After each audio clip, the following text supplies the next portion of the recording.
হযরতে হাসান বাসারী রাহমাতুল্লাহ আলাইহি সেই জামানার সবচেয়ে বড় আল্লাহর ওলি, বাসরার জমিনে বিখ্যাত আল্লাহর ওলি। হে তরুণ যুবকেরা, বাসরার বিখ্যাত মসজিদে হযরতে হাসান বাসারী রাহমাতুল্লাহ আলাইহি রাতের অন্ধকারে দুনিয়ার মানুষ আরাম আয়েশে ঘুমায়, কিন্তু আল্লাহর ওলি বান্দারা তারা ঘুমাতে পারেন না। হে তরুণ যুবকেরা, হে আমার বন্ধুরা, শুনে রেখে দিন বাবা, জেনে রেখে দিন বাবা, হযরতে হাসান বাসারী রাহমাতুল্লাহ আলাইহি আমার আল্লাহ কি সম্মান দিয়েছেন, কি ইজ্জত দিয়েছেন বাবা। আমার আল্লাহর ওলি বান্দাদের আল্লাহ কি সম্মান দিয়েছেন। তাই বলি ইবাদতটা করবেন বাবা, ওলি আল্লাহদের দেখানো পথে ইবাদতটা করুন।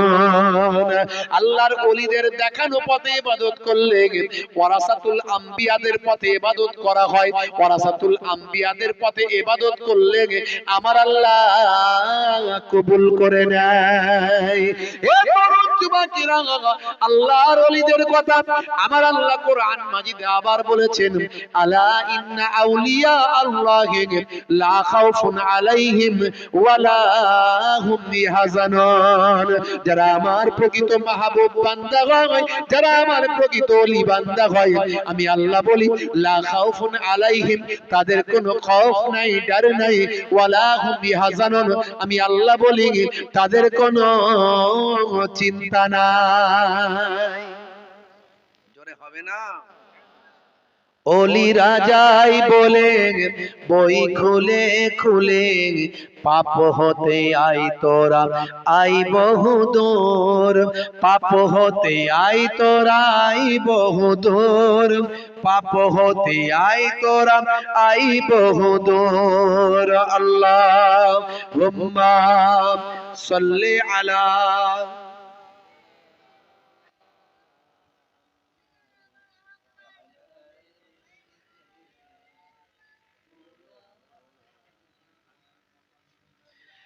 এখনো কোরআনি বাণী যাই বয়ে যায়, এখনো হাদিসি বাণী যাই বয়ে যায়, এখনো কোরআনি বাণী যাই বয়ে যায়, এখনো হাদিসি বাণী যাই বয়ে যায়। প্রভুর সৃষ্টিতে রহমতি সৃষ্টিতে দূর হতে আই তোরা আই বহুদূর, পাপ হতে আই তোরা আই বহুদূর, পাপ হতে আই তোরা আই বহুদূর। আল্লাহুম্মা সাল্লি আলা।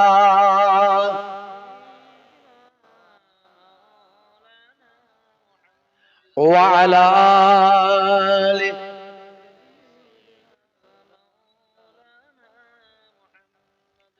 হে তরুণ যুবকেরা, হযরত হাসান বাসারী রাহমাতুল্লাহ আলাইহি বাবা রাতের অন্ধকারে বাসরার বিখ্যাত মসজিদ আল্লাহর ইবাদতে মশগুল থাকেন।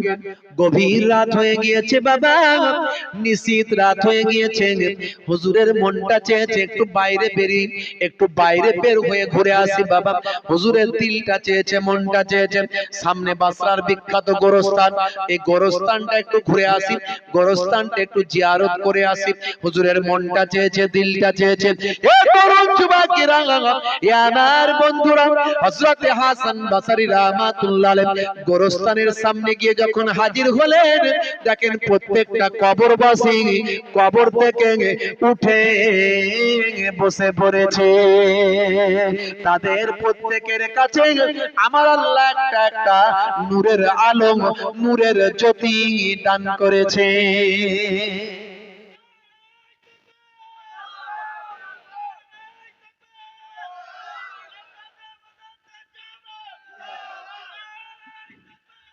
আল্লাহু আকবার।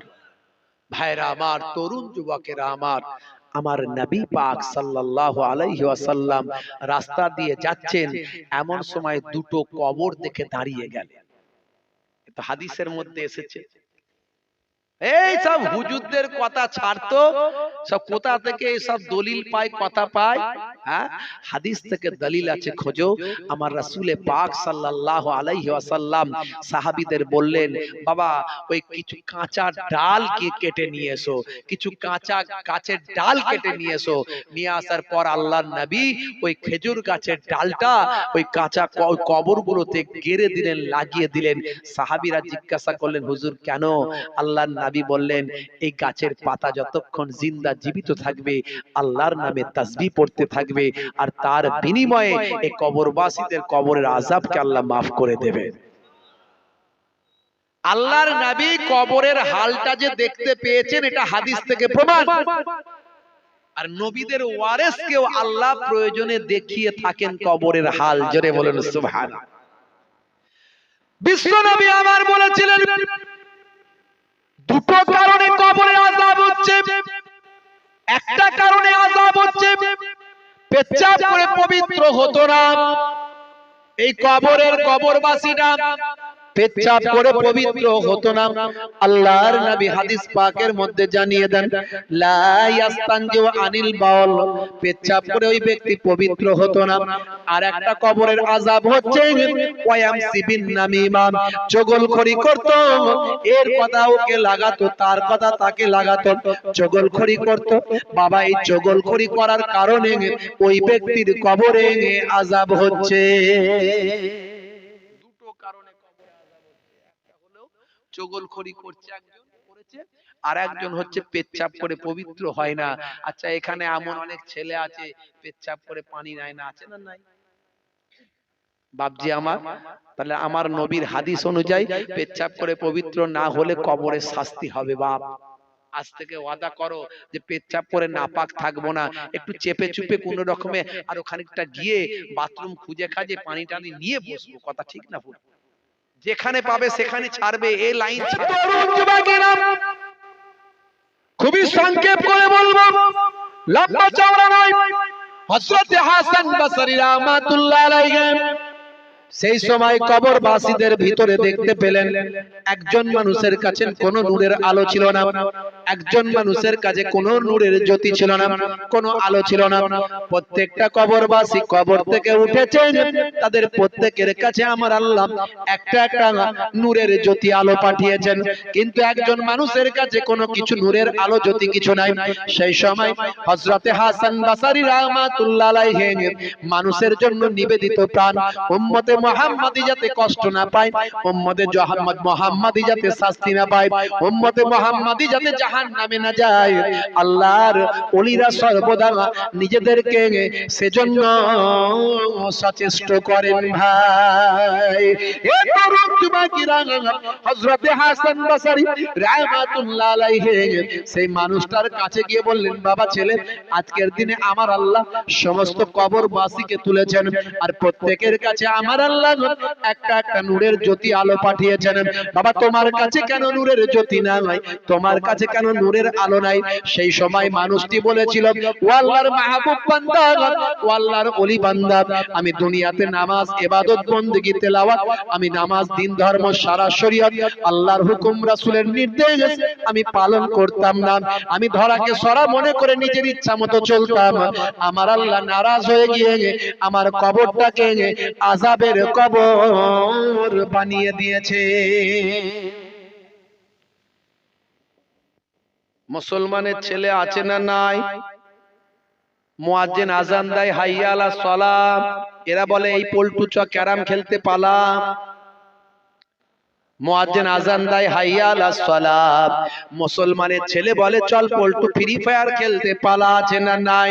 এরা নামাজ কালাম ছেড়ে দিয়েছে ভাই, রাসূলের সুন্নাত এরা ছেড়ে দিয়ে শাহরুখ খানের ভক্ত হয়। আছে না নাই?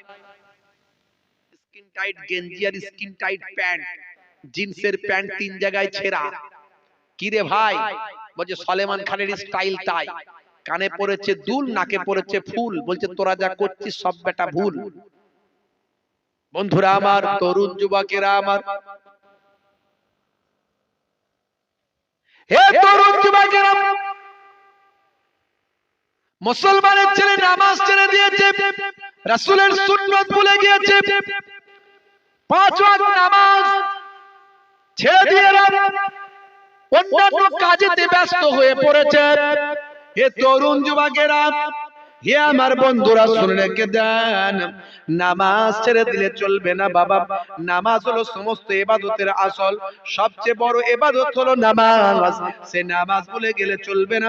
হে জওয়ান যুবকেরা, শুনে রেখে দেন, মুসলমানের ছেলে দিন ধর্ম ভুলে আল্লাহর মাহবুব বান্দাদের রাস্তা ছেড়ে দিয়ে নায়ক আর গায়কের ভক্ত হয়ে গেছে। বাবারে আমার তরুণ যুবকেরা আমার, আজ থেকে প্রতিজ্ঞা করে নেন, আল্লাহর ওলিদের দেখানো পথে আমরা ইবাদত বندگی করব, আর নামাজটা ছেড়ে দেব না। 5 ওয়াক্ত নামাজটা আমরা মসজিদে জামাতে গিয়ে আদায় করব। আমার আল্লাহ কোরআন মাজিদে জানিয়ে দেন, ওয়াকিমুস সালাত ওয়া আতুজ যাকাত ওয়া আরকাউ মা'আর রাকিন। তোমরা নামাজটা আদায় করো, নামাজটা বাবা কায়েম করো, যাকাতটা প্রদান করো, আর রুকুকারীদের সঙ্গে রুকুটা অর্থাৎ জামাতে নামাজটা পড়ো। নামাজকে তোমরা কখনো বলবে না হে নামাজ কাজ আছে, বরং কাজকে বলো হে কাজ আমার সামান্য সময় দাও, আমার নামাজ আছে। আমার দাদাজান করিমনগর হুজুর পীর কেবলা বলতেন, বাবা দিনে রাতে 5 বার নামাজ পড়তে হয়, 12 মিনিট করে সময় দিলে 5 বারম 60, 1 ঘন্টায় 5 ওয়াক্তের নামাজ হয়। আর বাকি থাকে কত ঘন্টা? 23 ঘন্টা।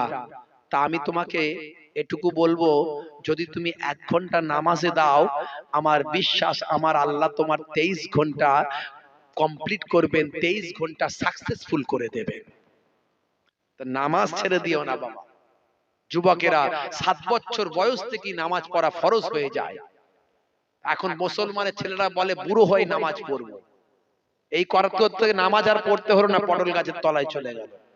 তাই কোনোভাবে নামাজ ছেড়ে দিও না বাবারা, বাপেরা আমার। যুবকেরা আজ থেকে ওয়াদা করো নামাজ ছাড়বে না। নামাজের ওয়াক্ত হবে যখনই মসজিদে চলে যাও তুমি তখনই। নামাজের ওয়াক্ত হবে যখনই মসজিদে চলে যাও তুমি তখনই। ছাড়ো এবার ছাড়ো ছাড়ো, এবার ছাড়ো এবার ছাড়ো এই কাজ তোমারই। নামাজের ওয়াক্ত হবে যখনই মসজিদে চলে যাও তুমি তখনই। তোমার বাঁচার তোমার মরণ লেখেন মোর প্রভু আমারি। নামাজের ওয়াক্ত হবে যখনই মসজিদে চলে যাও তুমি তখনই। বলুন না ইনশাআল্লাহ, বলেন ইনশাআল্লাহ। ফজরের সময় ঘুমিয়ে থাকি, জোহরে কি দেব কাজে ফাঁকি। রাখো এসব রাখো রাখো এসব রাখো এসব রাখো কথা তোমারই।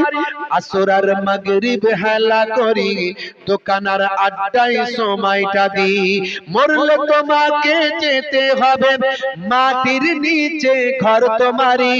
নামাজের ওয়াক্ত হবে যখনই মসজিদে চলে যাও তুমি তখনই। জোরে হবে না?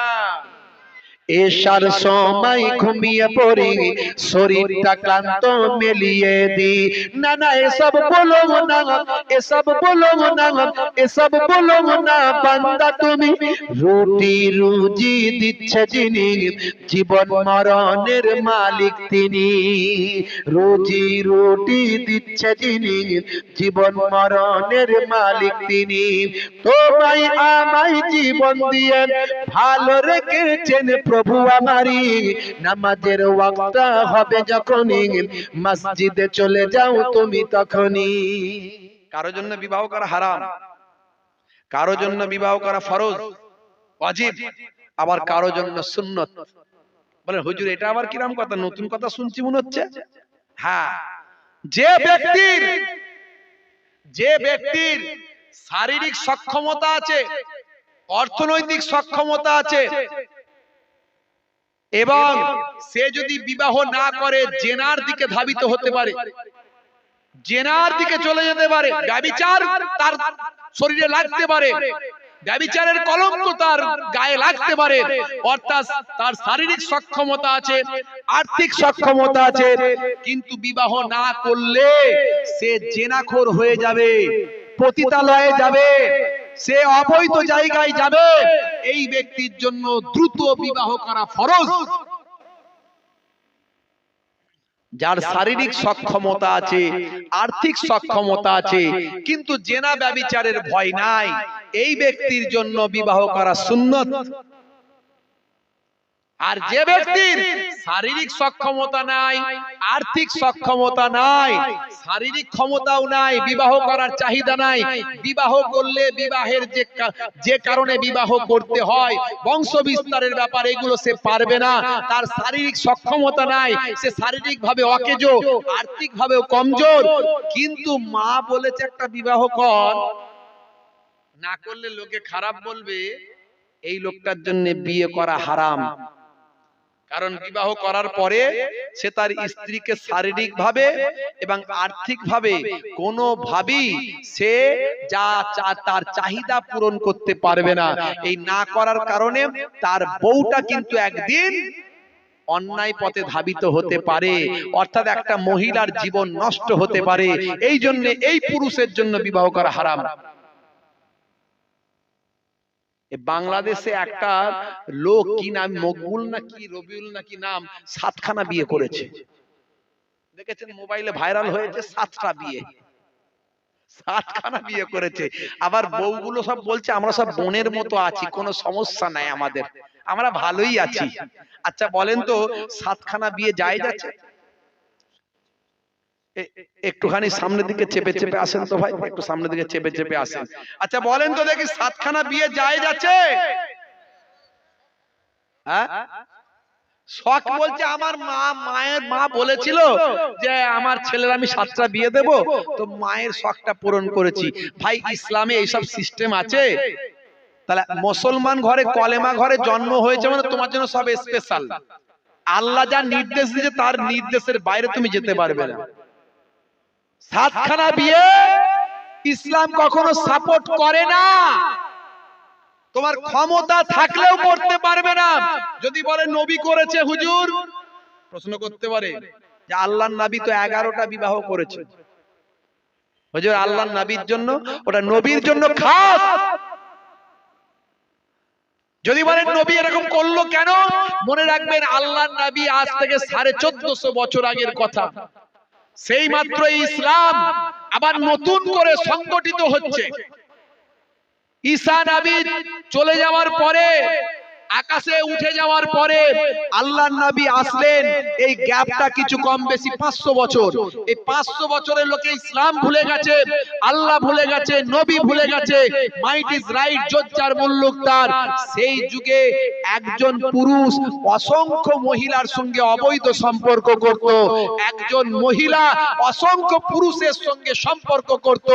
সেই যুগে আমার আল্লাহ, আল্লাহর নির্দেশে নবী 11টা বিবাহ করেছিলেন এবং বিবাহকে সংকুচিত করেছিলেন, অসংখ্য অবৈধ সম্পর্ককে হারাম করেছিলেন এবং বিবাহকে বৈধ করেছিলেন। সেই যুগে আমার নবী, আমার রাসূল বলেছিলেন, যার শারীরিক, মানসিক এবং আর্থিক ক্ষমতা আছে তার জন্য ইসলাম একটা নির্দিষ্ট করে দিয়েছে। আর আমি রাসূলকে আমার জন্য আল্লাহ খাস করেছেন, কারণ আমি ইসলামের প্রসার ঘটাচ্ছি, ইসলামের প্রচার ঘটাচ্ছি। 4 কারণে বিদ্যানীরা বলেন আল্লাহর নবী 4 কারণে বিবাহ করেছেন। একটা হচ্ছে এডুকেশন, এডুকেশনাল কারণ।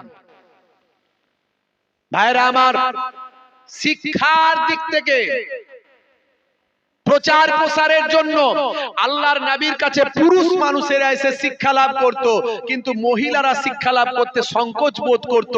তাই আল্লাহর নির্দেশে অনেক মহিলা আল্লাহর নবীর স্ত্রী হলেও এর কারণে আল্লাহর নবী সেই মহিলাদের দ্বীন শেখালেন, আর সেই মহিলাদের কাছ থেকে হাজার হাজার মহিলারা দ্বীন শিখতে লাগলো। আর একটা হলো বৈধতার ক্ষেত্রে, বৈধতার ক্ষেত্রে আল্লাহর নবীর পালক পুত্র ছিলেন হযরতে যায়েদ। যায়েদের স্ত্রীকে বিবাহ করার অনুমতি আসলো। বন্ধুরা আমার, তরুণ যুবকেরা আমার, পালক পুত্র যে অরিজিনাল পুত্র নয়, পালিত পুত্র আর নিজের পুত্র জন্ম দেওয়া পুত্র এক নয়, এটা বোঝানোর জন্য এই মাসালাকে প্রতিষ্ঠিত করার জন্য ভাই আমার আল্লাহর পক্ষ থেকে নির্দেশ এলো। ভাইরা আমার, তিনি আবার একটা বিবাহ করলেন। ভাই আমার, সেই বিবাহ করে বিধবা বিবাহ করে ভাই আমার বৈধতা দিলেন যে পুত্রকে, পালক পুত্রের স্ত্রীকে বিবাহ করা যায়। এটা বৈধ, পালক পুত্র কখনো অরিজিনাল পুত্র নয়, সেটা মুখে বলা পালিত পুত্র। বন্ধুরা আমার, তার স্ত্রীকেও ভাই আমার অন্যায় থেকে বাঁচানো যায়, তার স্ত্রীকেও অবহেলা থেকে রক্ষা করা যায়, কেউ চাইলে বিবাহ করতে পারে, এটা বৈধতা দেওয়ার জন্য। 3 নাম্বার হলো সামাজিক সোশ্যাল কারণে, সম্পর্কের মজবুতির কারণে। আল্লাহর নবীর দ্বীন প্রচারের ক্ষেত্রে সম্পর্ককে মজবুত করতে হবে। আবু বকরের সঙ্গে আত্মীয়তার সম্পর্ক হলে সম্পর্ক মজবুত হবে, ওমর ফারুকের সঙ্গে আত্মীয়তার সম্পর্ক হলে সম্পর্ক মজবুত হবে, দ্বীন প্রচারে সুবিধা হবে। এই সোশ্যাল কারণে আল্লাহর নবীকে বিবাহ করতে হয়েছিল। 4 নাম্বার হলো পলিটিক্যাল কারণ, রাজনৈতিক কারণ। খাইবারের যুদ্ধের সময় যুদ্ধে বিজয় হলো, লাভ জয় হলো, ভাই আমার ইহুদিদের রানীকে, ইহুদিদের রাজকন্যাকে বিবাহ করলেন আল্লাহর নবী।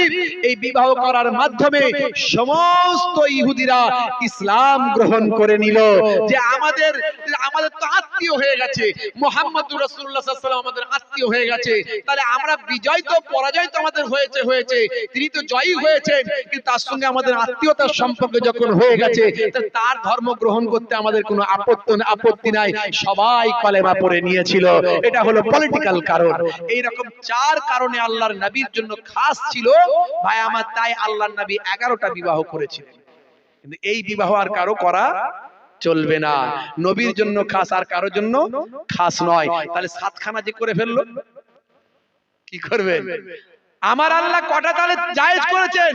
যদি কারো শারীরিক ভাবে, অর্থনৈতিক ভাবে এবং বিচারের ক্ষেত্রে যদি একেবারে পুঙ্খানুপুঙ্খ ভাবে চলতে পারে, তার জন্য 2, 3 অথবা 4টে বিবাহ পর্যন্ত জায়েজ আছে।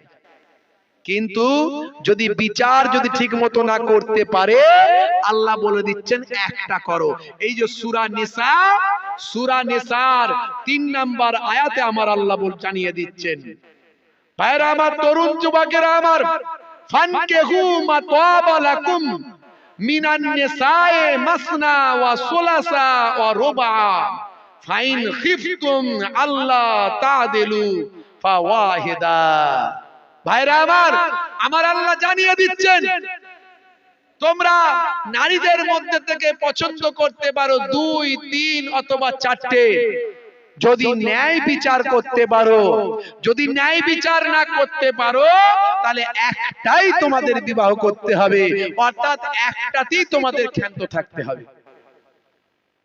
বন্ধুরা আমার, ইসলাম কত সুন্দর সিস্টেম শিখিয়েছেন। তাই আমাদের সব একটা করে বিবাহ করতে হয়, এর বেশি নয়। কারণ একটা বউই সামলাতে পারে না, চুল উঠে যাচ্ছে, আবার 2, 3টে বউ, তাই তো নাকি? থাকবে তো চুল মাথার একটাও থাকবে না। তো বাবু 7খানা বিয়ে করেছে। তো যাই হোক, এখন আল্লাহ তো 4টে পর্যন্ত অনুমতি দিয়েছে, 7টা তো অনুমতি দেয়নি। এখন এই মাসালাটা কি হবে? বাংলাদেশের বড় বড় আলেমরাও বলছে, আমিও বলেছি, মুফতি সাহেবের সঙ্গে তাড়াতাড়ি কথা বলো, বলে নালে বিপদ তোমার মাথার উপরে। যতদিন সংসার করবে গোনা শুধু খাতায় লেখা হবে। ভাইরা আমার, তরুণ যুবকেরা আমার, বন্ধুরা আমার, কিন্তু দিনকাল খুব খারাপ। আজকে বিবাহ বন্ধনটাও আমাদের মাঝখানে একটা বিরাট বড় বাধা তৈরি করেছে। বিয়ে করতে গেলে পণ, এই যে পুরুষরা পণ নেয়, এই পণের কারণে আজকে নারী সমাজ নির্যাতিত, নিষ্পেষিত হচ্ছে, লাঞ্ছিত, বঞ্চিত হচ্ছে। আজকে নারীর বাপ, একটা কন্যার বাপ, তার আজকে সম্মান নষ্ট হচ্ছে। এমনকি অনেক কন্যার পিতাকে মানুষের কাছে হাত পাততে হচ্ছে। এর থেকে দুর্ভাগ্য আর কিছু নাই। যুব সমাজের প্রতি আমার আবেদন, হে যুবকেরা, আজ তুমি একটা কন্যাকে বিবাহ করছো, একদিন তুমিও কন্যার পিতা হবে, সেদিন তোমার অবস্থাটা কি হবে? তাই আজ থেকে আমাদের যুব সমাজকে প্রতিজ্ঞা করতে হবে, আমরা পণ ছাড়া বিবাহ করব। আর আলেম ওলামারা তাদেরকে দাওয়াত করলি তো চলে যায়, কে পণ নিল কে পণ নিল না, এরকম অনেকে ঠিক মতো বিচার বিশ্লেষণ করে, অনেকে আবার করেন না। আমি অনুরোধ করব, যে জায়গায় পণ নিয়ে বিবাহ পড়া হবে সেই জায়গায় বিবাহ পড়ানো বন্ধ করুন। তবে সমাজ থেকে পণ প্রথার মতো একটা ভাইরাস আমাদের কাছ থেকে সরে যাবে। আর পণ ইসলামে হারাম, মনে রাখবে, হারামের অর্থ দিয়ে যা কিছু তৈরি করা হবে সব হারাম। তাই আমি অনেক আগে লিখেছিলাম, আমাদের সংগ্রাম চলছে চলবে, দিকে দিকে এই রং উঠেছে, ইসলামী সংগ্রাম ইসলামী জয়গান, এই গান সব আজ গেয়েছে। আমাদের সংগ্রাম চলছে চলবে, দিকে দিকে এই রং উঠেছে, ইসলামী সংগ্রাম ইসলামী জয়গান, এই গান সব আজ গেয়েছে। মুছে যাবে পণ প্রথা এই অপমান, কন্যার কত দাম ভেবেছো জওয়ান, মুছে যাবে পণ প্রথা এই অপমান, কন্যার কত দাম ভেবেছো জওয়ান। সমাজটা আজ কেন দূষিত হলো, হুসাইনি আজ তুমি প্রশ্ন তোলো, সমাজটা আজ কেন দূষিত হলো, যুবকের দল আজ প্রশ্ন তোলো। আমাদের সংগ্রাম চলছে চলবে, দিকে দিকে এই রং উঠেছে, ইসলামী সংগ্রাম ইসলামী জয়গান, এই গান সব আজ গেয়েছে। জোরে হবে না, জোরে হবে না। আজকের দিনে তাই দেখেছি রে ওরে ভাই, কত নারী অসহায় মরেছে, কন্যার পিতা যে গ্লানি বুকে নিয়ে বাগান ভিক্ষার ঝুলি হাতে তুলেছে। আজকের দিনে তাই দেখেছি রে ওরে ভাই, কত নারী অসহায় মরেছে, কন্যার পিতা যে গ্লানি বুকে নিয়ে বাগান ভিক্ষার ঝুলি হাতে তুলেছে। তবুও চলতে হবে, সামনে যেতেই হবে, যত বাধা সুখ ঠেলে, রমণীদের শপথে যুবকেদের দাপটে পণ প্রথা নির্মূল হবে। জোরে হবে না, জোরে হবে না। বন্ধুরা আমার, আজ থেকে প্রতিজ্ঞা করতে হবে যে আমরা পণ মুক্ত জীবন তৈরি করব। আর নারীদেরকে বলবো, হে নারীরা, আপনারা কিন্তু অনেক মূল্যবান। নারীদের পেট থেকে আল্লাহ ডাক্তার, ইঞ্জিনিয়ার, মাস্টার, নবী, ওলি, পয়গম্বর যত কিছু সব নারীদের কাছ থেকে আল্লাহ তৈরি করেছেন। নারীরা নবী হয় না বটে, কিন্তু নবীদের জননী হয়ে গেছে। মনে রাখবেন, সেই নারীদের সম্মান আল্লাহ অনেক দিয়েছেন। সেই নারীরা, আপনারা নিজেদের সম্মানকে বজায় রাখার চেষ্টা করুন। আল্লাহ আপনাদের সম্মান দিয়েছে, সম্মানকে ধরে রাখার চেষ্টা করুন। মোবাইল কিনলে যেমন কভার লাগাতে হয়, হে নারীরা নিজেদেরকে একটু কভারের মধ্যে রাখুন। আপনাদের মূল্যটা আল্লাহ যা দিয়েছেন পৃথিবীর মানুষ বুঝতে পারবে। তাই নিজেদেরকে হেলা ফেলা করে দেবেন না, নিজেদেরকে একেবারে বিলিয়ে দেবেন না, পণ দিয়ে বিবাহ করবেন না। প্রতিজ্ঞা করুন, পণ মুক্ত জীবন যাপন করব, পণ মুক্ত সমাজ তৈরি করব। আল্লাহ রাব্বুল আলামিন যেন আমাদের কবুল ও মঞ্জুর করে নেন। বলুন আল্লাহুম্মা আমিন। দরুদ শরীফ আল্লাহুম্মা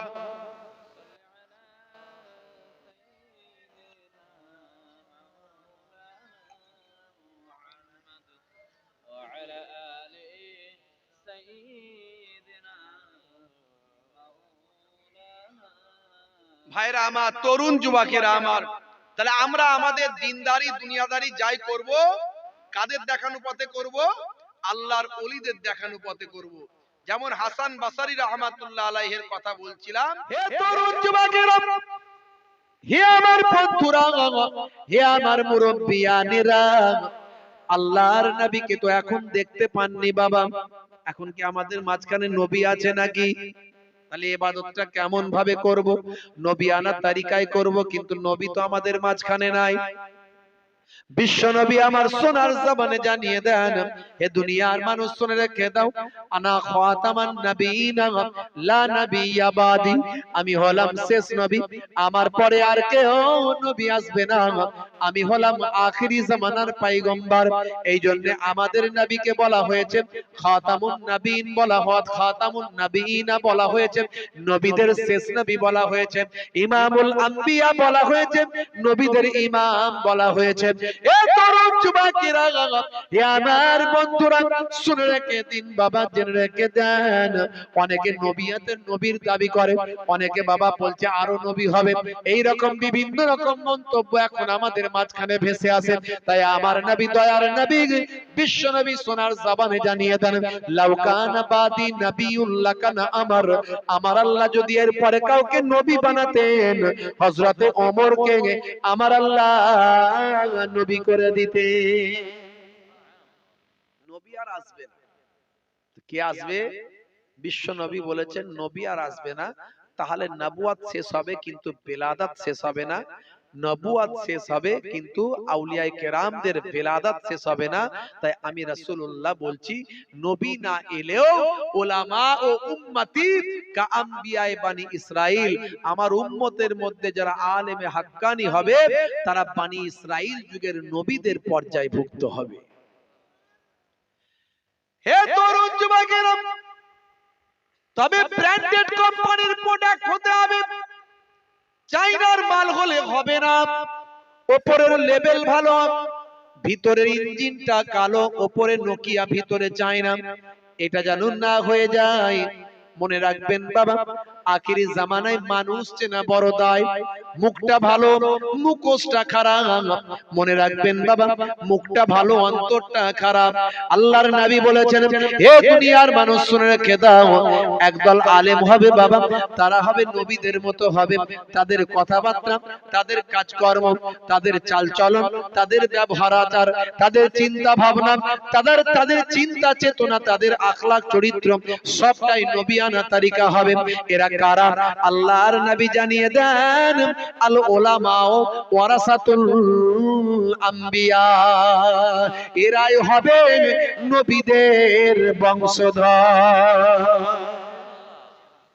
এরা একটা হবে, এদের কথাও যেমন হবে নবীদের মতো, এদের আমলও হবে নবীদের মতো, এদের ভাবনা চিন্তাও হবে নবীদের মতো, এদের ব্যবহারটাও হবে নবীদের মতো, এদের অন্তরটাও হবে নবীদের মতো। এরাই হবে নবীদের বংশধর। আর একটা হবে ভেজাল মাল। আর একটা কারা হবে? ভেজাল মাল। আমি বলে যাচ্ছি না, 1450 বছর আগে রাসূলে পাক বলছেন, জোরে বলুন সুবহানাল্লাহ। তারা কেমন হবে না, তাদের কথাটা হবে নবীদের মতো। কথাটা কাদের মতো হবে? নবীদের মতো। কিন্তু অন্তরটা হবে নেকড়ে বাঘের মতো। দেখেন কত ভয়ঙ্কর কথা। জানো নবী আমার সব জানেন, বিশ্ব নবী সব জানেন কি হবে, তাই সব কিছু ক্লিয়ার করে দিয়ে গেছেন। আমরা মানুষকে বোঝাতে পারি না, বলতে পারি না, তাই এত গন্ডগোল, এত দলমত যে হচ্ছে না, এ সব নবী সব বলে দিয়ে চলে গেছে। আমরা মানুষকে বোঝাতে পারি না, বলতে পারি না, ঠিক মতো আমরা মানুষের কাছে অ্যাপ্লাই থ্রোটা করতে পারি না। হে তরুণ যুবকেরা, 1450 বছর আগে বিশ্বনবী বললেন, ওই সমস্ত ভেজাল মৌলবী, ভেজাল মানুষগুলো কারা? হে তরুণ যুবকেরা, হে আমার মুরব্বিয়ানেরা, শুনে রেখে দিন বাবা, জেনে রেখে দিন বাবা, কালামুহুম কা কালামিল আম্বিয়া, তাদের কথাগুলো হবে নবীদের কথার মতো। কুলুবুহুম কা কুলুবিজ জিয়াব, তাদের বাবা অন্তরটা হবে নেকড়ে বাঘের মতো হিংস্র। ওয়া ফিলুহুম কা ফিলিল ফারাইনা, কাজ কর্মগুলো হবে ফেরাউন নমরুদের মতো। ফেরাউনের মতো তাদের কাজগুলো, তারা যেখানে যাবে ফিতনা ছড়াবে, যেখানে যাবে সুন্দর পরিবেশ নষ্ট করে দেবে, যেখানে যাবে অশান্তি লাগিয়ে দেবে, মুসলমানে দ্বন্দ্ব লাগিয়ে দেবে। তাদের কাজকর্মগুলো ফেরাউনের মতো কাজ হবে। অন্তরে তাদের থাকবে হিংসা, অন্তরে তাদের থাকবে নেকড়ে বাঘের মতো হিংস্রতা।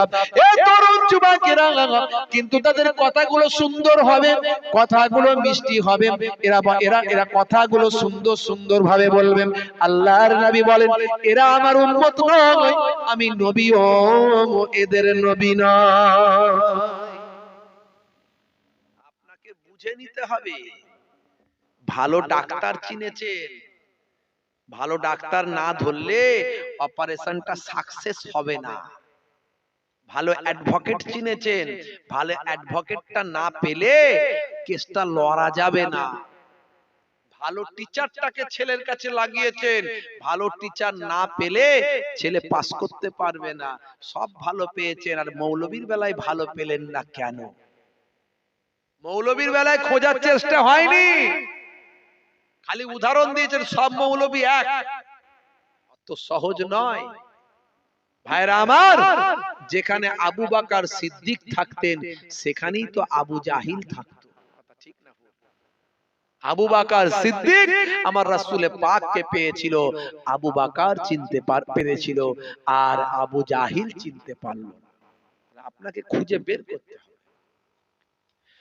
হে তরুণ যুবকেরা, হে আমার বন্ধুরা, হে আমার মুরব্বিয়ানেরা, তাহলে আপনাকে আমাকে ইবাদতটা ইবাদতের মতো করতে হবে।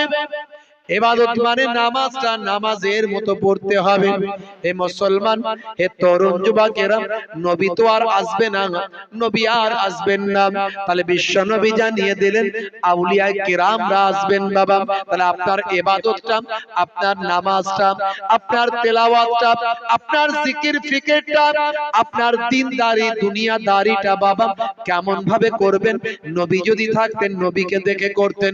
বিশ্ব নবী এখন আর নাই, নবীর ওয়ারিসকে আপনাকে খুঁজে বের করতে হবে। নবীর ওয়ারিসরা যেভাবে দিনদারি দুনিয়াদারি করে ওইভাবেই দিনদারি দুনিয়াদারি আপনাকে করতে হবে। এই ওয়াদাটা কার? এই ওয়াদাটা হলো আল্লাহর। আতিউল্লাহ ওয়া আতিউর রাসূল ওয়া উলিল আমরি মিনকুম। এই জন্যই তো আমরা উলিল আমরকে ভালোবাসি, মানি। আল্লাহর ইতাআত, রাসূলের ইতাআত, তারপরে উলিল আমরের ইতাআত।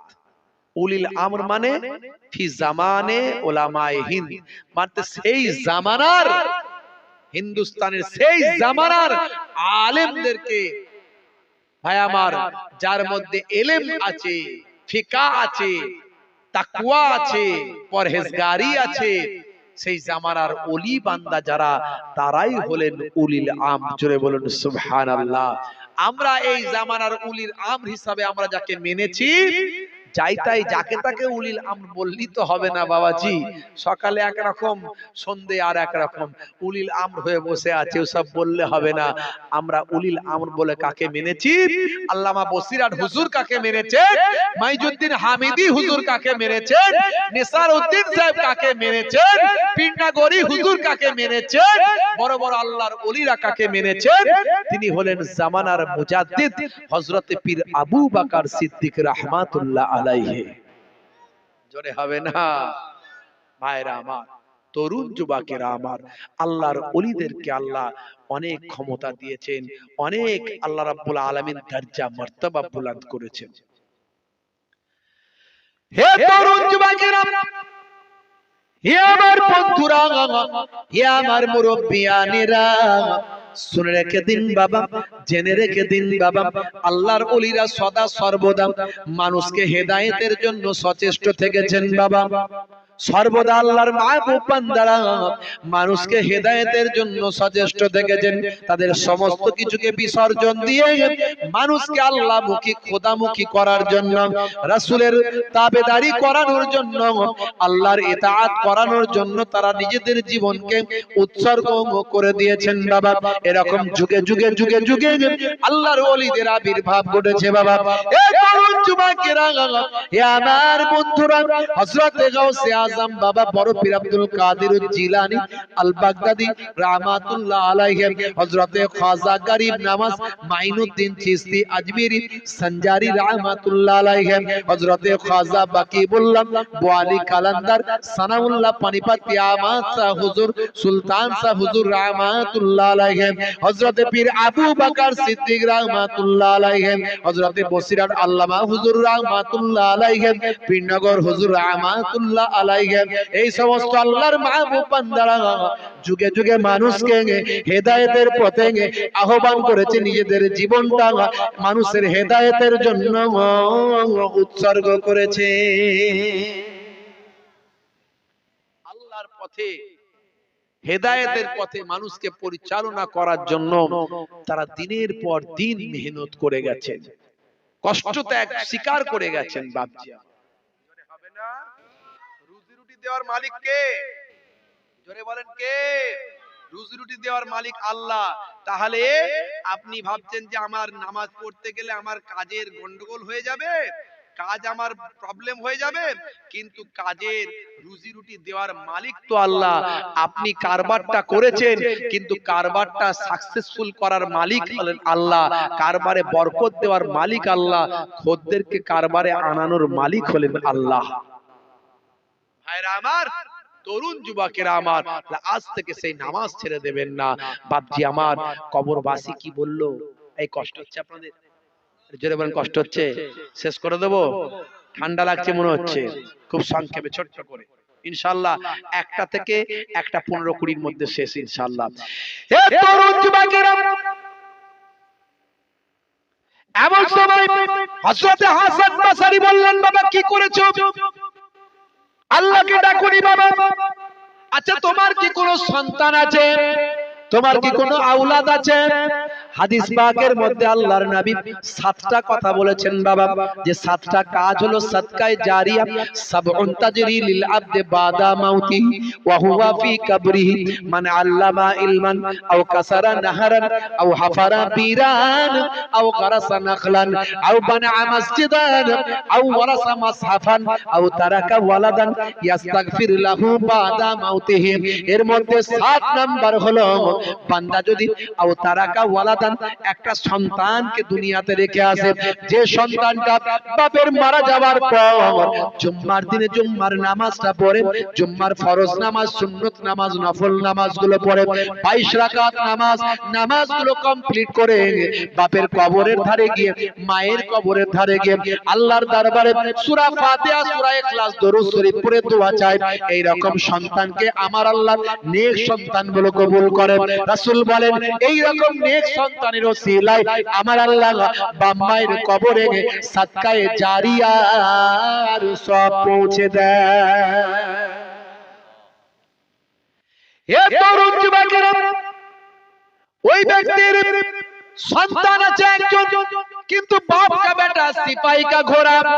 সন্তানের অ্যাড্রেস নিলেন, সন্তানের কাছে সকালবেলা হাসান বসরি রাহমাতুল্লাহ আলাইহি গেলেন, গিয়ে তাকে হেদায়েত করলেন, দ্বীনের কথা বললেন। ভাই আমার, সবকিছু হেদায়েত করে পিতার অবস্থার কথা শোনালেন, হেদায়েত করে তাকে বায়াত করে দিলেন। বাবা ওই সন্তানকে বললেন, বাবা তুমি নামাজ পড়ো, ইবাদত বন্দেগী করো, বাপের জন্য মাগফিরাত কামনা করো, দোয়া করো। সন্তান বললেন, হুজুর আপনি আল্লাহর দরবারে আমার পিতার জন্য একটু মাগফিরাত করবেন, আর কিছু সম্পদ, কিছু অর্থ আপনার হাতে দিচ্ছি, যেখানে যেখানে দান করলে আমার বাপের রুহে মাগফিরাত পৌঁছাবে সেখানে দান করবেন। এ তরুণ যুবকেরা, কয়েকদিন কেটে গেল, এইভাবে চলতে লাগলো। বেশ কিছুদিন যাবার পর হযরতে হাসান বসরি আবার বসরার বিখ্যাত মসজিদে আল্লাহর ইবাদতে মাশগুল আছে। আবার গভীর রাত্রিতে হুজুরের মনটা চেয়েছে একটু বাইরে বের হয়, আবার বাইরে বের হয়ে বসরার বিখ্যাত গোরস্থানের দিকে যখন গেলেন, হুজুরের চেহারাটা আবার গোরস্থানের দিকে গেল। গোরস্থানের ভিতরে যখন আবার ঢুকলেন, আমার আল্লাহর কুদরতি ক্ষমতায় হুজুরকে আমার আল্লাহ দেখিয়ে দিলেন, প্রত্যেকটা কবরবাসী কবর থেকে উঠে বসেছে, তাদের প্রত্যেকের কাছে আমার আল্লাহ নূরের আলো, নূরের জ্যোতি পৌঁছে দিয়েছেন। কিন্তু তাদের মাঝখানে একজন মানুষের কাছে সবচেয়ে বড়, সবচেয়ে জোরালো নূরের আলো লাইট আমার আল্লাহ দিয়েছে। সবচেয়ে বড় জোরালো লাইট দিয়েছে। হাসান বসরি রাহমাতুল্লাহ তার দিকে গিয়ে বলেন, বাবা চেনা চেনা লাগছে, তুমি কি সেই দিনের সেই মানুষটা? বলে, হুজুর আমি সেই মানুষটা। বলে, কি করে, কি ব্যাপার? তুমি তো নামাজ কালাম কিছু করনি, তোমার কাছে চেহারাটা মলিন ছিল, কোনো নূরের আলো ছিল না, আযাবে কবর ছিল, ব্যাপারটা কি হলো? বলে, হুজুর আপনি আমার সন্তানকে হেদায়েত করলেন, সন্তান আল্লাহ ওয়ালা হলো, সে আমার জন্য মাগফিরাত করতে লাগলো, আপনি করতে লাগলেন, দান করতে লাগলেন, আমার সন্তানের সাদকায়ে জারিয়ার ওসিলায় আমার সন্তান হেদায়েত হয়েছে বলে আল্লাহ আমার উপর রাজি হয়ে গিয়ে আমাকে সবচেয়ে বড় ইজ্জত দিয়েছেন, সবচেয়ে বড় নূরের জ্যোতি বানিয়ে দিয়েছেন আমার কবরে। জোরে হবে না? আজ থেকে প্রতিজ্ঞা করুন, আজ থেকে ওয়াদা করুন,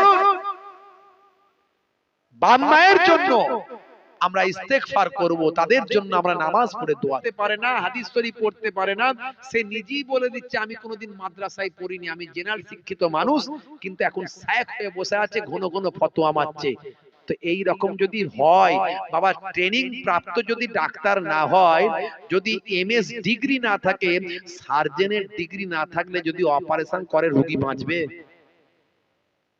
সে সার্জন নয়, নরমাল ডাক্তার যদি রোগী অপারেশন করে রোগী বাঁচবে? তো এদের তো তাই অবস্থা, এরা না মাদ্রাসায় পড়েছে, না এরা দ্বীনের ইলম শিখেছে, না বড় জ্ঞান অর্জন করেছে, না তাফসীর কোরআন হাদিসের বিজ্ঞ হয়েছে, ঘন ঘন ফতোয়া দিচ্ছে, বড় বড় ডায়লগ দিচ্ছে। আর সাধারণ মূর্খ সূর্খ সাধারণ ছেলেগুলো যারা কোরআনের জ্ঞান নেই, হাদিসের জ্ঞান নাই, বাংলা শিক্ষিত ছেলেগুলো, ও শায়েখ যা দিচ্ছে না, দেখেছিস শায়েখের বক্তব্য? সেই শায়েখ আগে মোবাইল রিপেয়ারিং করতো, তার ভক্ত হয়ে গেছে, হয়ে গিয়ে তার বক্তব্য এরা শুনছে। শায়েখও জানে না যে অপারেশন করলে রোগী বাঁচবে কি মরবে, আর শায়েখের ভক্তরাও জানে না যে অপারেশন করলে রোগী বাঁচবে কি মরবে। তো দেখা চলবেন কাদের পথে? বাবা মুজাদ্দুজ্জামান যে পথ দেখিয়ে দিয়ে গেছেন, মুজাদ্দুজ্জামানের পথে চলবেন। চলবেন কাদের পথে? ভাই আমার মুজাদ্দুজ্জামানের বড় খলিফা ভাই আমার আল্লামা রুহুল আমির সাহেব রাহমাতুল্লাহ দেখানো পথে চলবেন। পীরনগর হুজুর পীর কেবলা রাহমাতুল্লাহ দেখানো পথে চলবেন। আল্লাহর ওলিরা যে পথটা দেখিয়েছেন সেই পথে চলবেন। জোরে বলুন সুবহানাল্লাহ। না হলে বিপদ কিন্তু আছে, বিপদ কিন্তু আছে।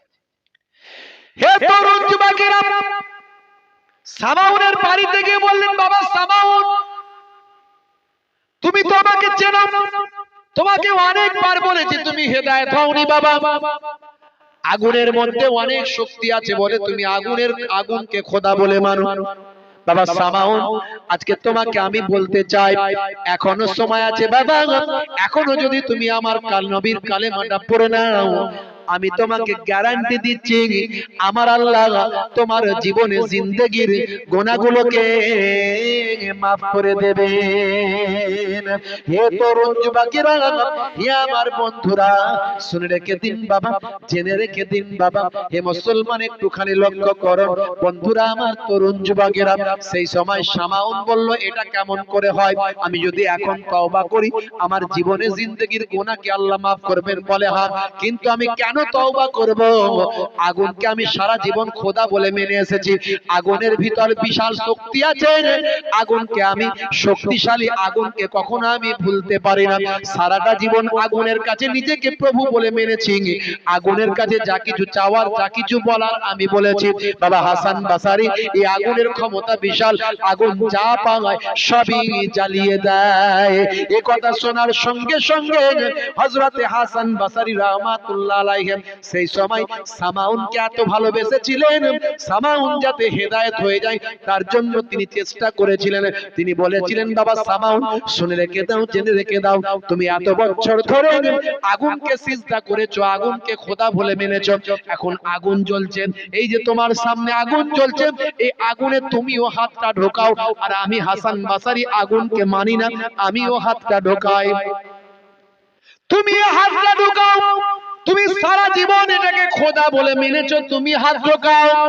আর আমি হাসান বাসারি আল্লাহকে এক বলে মেনেছি, আগুনকে খোদা বলে মানি না, আমিও হাত ঢোকাই। যদি আমার হাতটা না পোড়ায়, তোমার হাতটা যদি পুড়িয়ে দেয়, মনে রাখবে যদি আমার হাতটা পুড়িয়ে দেয় তাহলে আমি তাহলে হেরে যাব, আর যদি তুমি তোমার হাতটা পুড়িয়ে দেয় তুমি হেরে যাবে, তাহলে তুমি আমার আল্লাহকে মেনে নেবে। মনে রাখবে বাবা, মনে রাখবে বাবা। এসো এসো এসো, হাতটা লাগিয়ে দাও, হাতটা ঢুকিয়ে দাও। সামাউন হাত ঢুকাতে পারলো না, হযরতে হাসান বাসারি রাহমাতুল্লাহ